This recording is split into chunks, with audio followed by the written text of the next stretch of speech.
Todos nós amamos a Ares, onde eu acho que é fácil dizer que ela é a heroína mais amada de Mushoku Tensei. Mesmo que ela tenha ficado um bom tempo sumida da obra, quando ela aparece ainda é quando as pessoas piram, e mesmo em sua ausência ninguém consegue a esquecer. A Ares é a best girl e todo mundo sabe disso. Então hoje vamos falar algumas coisas da Ares que o anime simplesmente cortou, pulou ou até mesmo que você acabou se esquecendo porque não prestou atenção, mas relaxa que eu sei que você vai gostar. Em primeiro lugar, embora nós saibamos que a Ares não é a pessoa mais inteligente do mundo de Mushoku Tensei, o que vocês podem não se lembrar é que no passado ela já foi sim para a escola, meus amigos. Quando mais nova, a Ares já foi sim para uma escola comum, onde várias crianças se reúnem, porém é claro por um período bem curto de tempo mesmo. Afinal, nós sabemos como que a Ares é e como que ela nunca iria continuar em uma escola. Ela comprou brigas, se comportou mal e não estudou num geral, e assim teve que começar a estudar em casa através de professores particulares e sempre fugiam dela, obviamente. Em segundo lugar, na época em que ela estava estudando em casa após sair da escola, no caso, a sua infância inteira praticamente, a Ares estudou algumas coisas bem básicas para nobres, sendo apenas 6 matérias: matemática, história, magia, linguagem, esgrima e etiqueta. E vale a pena lembrar que embora essas 6 matérias sejam bastante para as pessoas desse mundo mal desenvolvido, os nobres possuem um pouco mais de matérias, um pouco mais de estudos. No caso da Ares, ela estudou apenas o mais essencial, já que sabemos que ela não é estudiosa e não gostava de ter aulas, então se eles colocassem mais coisas, ela nunca iria aprender nada de qualquer jeito. E agora, em terceiro lugar, embora a Ares já tenha tido vários professores para a ensinar, muitos dos quais simplesmente abandonaram ela por conta de sua violência, Philip, o seu pai, foi quem ensinou ela pessoalmente a história. Sempre que Philip tinha algum tempo livre para gastar, ele ia para Ares e ensinava ela sobre a história da família Boreas, para que pelo menos o básico de sua própria família ela soubesse, sabendo que ela pelo menos escutaria ele, que é o seu pai, em vez de um professor qualquer. E como sempre, se você está gostando do vídeo, deixa o gostei aí embaixo para ajudar mais pessoas a assistirem esse vídeo, e se inscreva no canal se você não for inscrito ainda, pois isso me ajuda e você fica por dentro dos próximos lançamentos. E agora, de volta para o vídeo. Em quarto lugar, onde ainda durante as aulas em casa da Ares naquela época, quando Ares ainda estudava, ela tinha várias matérias todos os dias, o que é claro é bem comum, já que isso que significa estudar. Porém, por ela não ser estudiosa e odiar fazer isso, por ter tantas matérias que não a interessavam, ela acumulava muito estresse e ficava muito mal-humorada. Assim, praticamente todos os dias, ela nunca estava de bom humor e ficava bem violenta também, afinal, estresse acumulado gera violência na maior parte das vezes, e por isso ela sempre explodia em seus professores. Rudeus, por outro lado, foi quem convenceu com sucesso todos os professores da Ares a darem um passo para trás, para que assim durante um dia da semana, no caso um dia a cada 7 dias, ela pudesse tirar um dia de folga, e isso realmente ajudou bastante a ela a aliviar o seu estresse.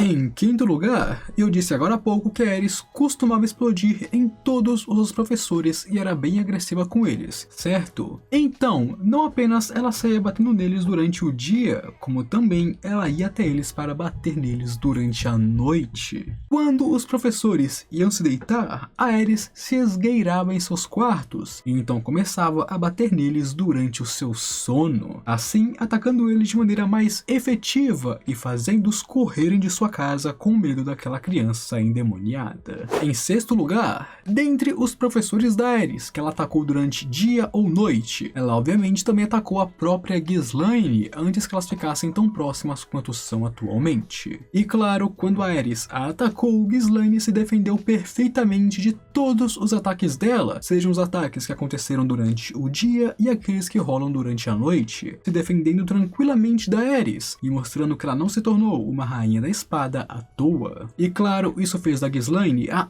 única professora que conseguiu se defender daquela fera selvagem que era a Aerys. Até mesmo o Rudeus rodou nas mãos dela. Agora, em sétimo lugar, vocês se lembram de quando a Aerys e o Rudeus foram sequestrados por aquele mordomo que era corrupto e um maldito? Então, durante essa vez, ela levou uma baita de uma surra, certo? Surra que, inclusive, eu não achei que o anime ia mostrar, eu tinha certeza que eles iam censurar quando lançou. Porém, quando o episódio saiu e eu vi aquela violência, eu falei, caramba, esse anime realmente é dos bons. Aquela surra que Aerys levou dos bandidos e que foi completamente brutal e eu pensei que ela realmente poderia acabar morrendo caso continuasse, a Aerys não teve apenas alguns ossos quebrados, onde inclusive sim, ela teve ossos quebrados por causa daquela surra, como também muitos dos seus órgãos internos foram danificados por eles. Então sim, meus amigos, a Aerys quase morreu por causa daquela surra. Ela levou um belo de um esporro e um belo de um esculacho. Em oitavo lugar, onde após esse incidente do sequestro e da surra que ela levou pelos bandidos, a Aerys desenvolveu um forte ressentimento por qualquer bandido ou ladrão que você possa ver. Tanto que vocês mesmos podem checar enquanto assistem ou leem a light novel. Sempre que a Aerys encontrar um bandido ou um ladrão, ela nunca será amigável com eles. Sempre vai haver um ressentimento dela por eles, mesmo se ela apenas estiver falando sobre algum bandido. Ela odeia esse tipo de gente. Em seu caso, a Aerys não ficou traumatizada, mas claramente isso deixou uma marca nela. E agora, em nono lugar, a Aerys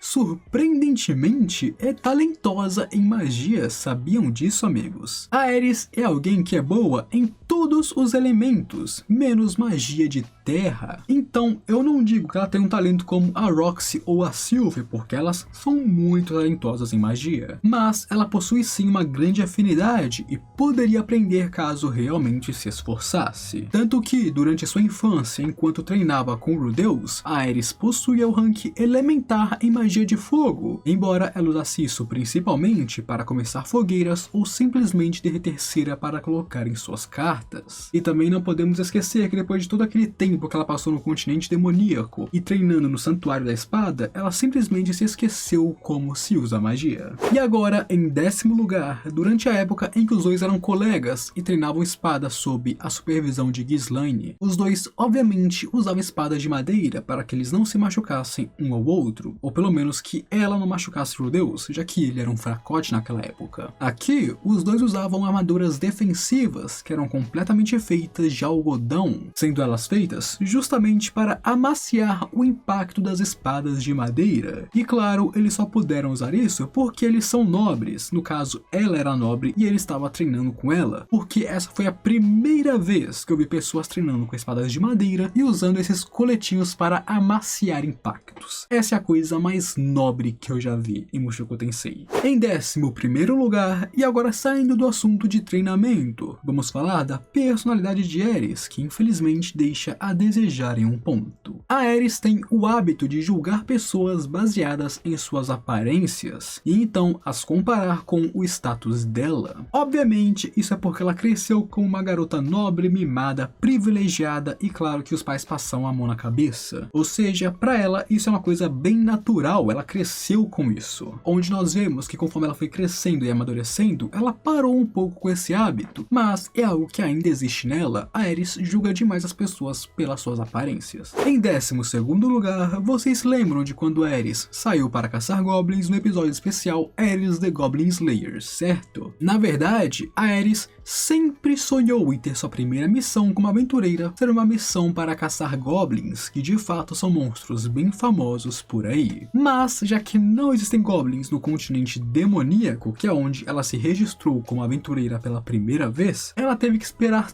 todo o caminho até voltar para Milis, no caso o continente de Milis, para que lá ela pudesse ir para a guilda e aceitar uma missão para caçar goblins. Mas de fato ela sempre sonhou em caçar goblins como a sua primeira missão da guilda, embora é claro não tenha sido sua primeira missão. Agora em 13º lugar, vocês se lembram que quando ela estava no continente demoníaco, a Aerys ganhou uma espada do pai da Roxy, certo? Espada da qual inclusive ficou do seu lado por um bom tempo também. Foi uma espada muito boa que durou bastante nas mãos da Aerys. O principal ponto dessa espada é que ela foi forjada com um metal especial, meus amigos. Um metal especial que não permite que ela enferruje, onde um dos pontos principais de ter uma espada e fazer manutenção nela é para evitar que a espada a enferruje e, claro, a mantenha afiada, onde com a espada não enferrujando tornou muito mais fácil as manutenções e, claro, cuidar dela. Em 14º lugar, o principal motivo pelo qual o Rudeus comprou aquele capuz para Aerys no continente demoníaco foi para evitar chamar a atenção das pessoas ao seu redor por causa do seu cabelo vermelho brilhante, já que ele é muito chamativo. Isso é claro porque o continente demoníaco é muito perigoso e nada de bom viria em ficar chamando a atenção de bandidos ou ladrões. E esse capuz, é claro, como um presente do Rudeus, ficou ao lado de Aerys por um longo tempo também, onde nós só vemos ela sem ele quando ela voltou a aparecer na série após passar tantos anos separada, após concluir seu treinamento. Em 15º lugar, e eu acho que esse já é um fato bem conhecido, que Aerys, por sua personalidade mais violenta e menos feminina, sempre preferiu usar roupas menos reveladoras. A Aerys odeia vestidos, tanto que das poucas vezes que ela vestiu um, nós vemos que ela odiava os usar, sendo a única vez que ela ficou tranquila usando um vestido foi durante a sua festa de aniversário, onde ela não ficou nem um pouco incomodada e apenas aproveitou o seu dia.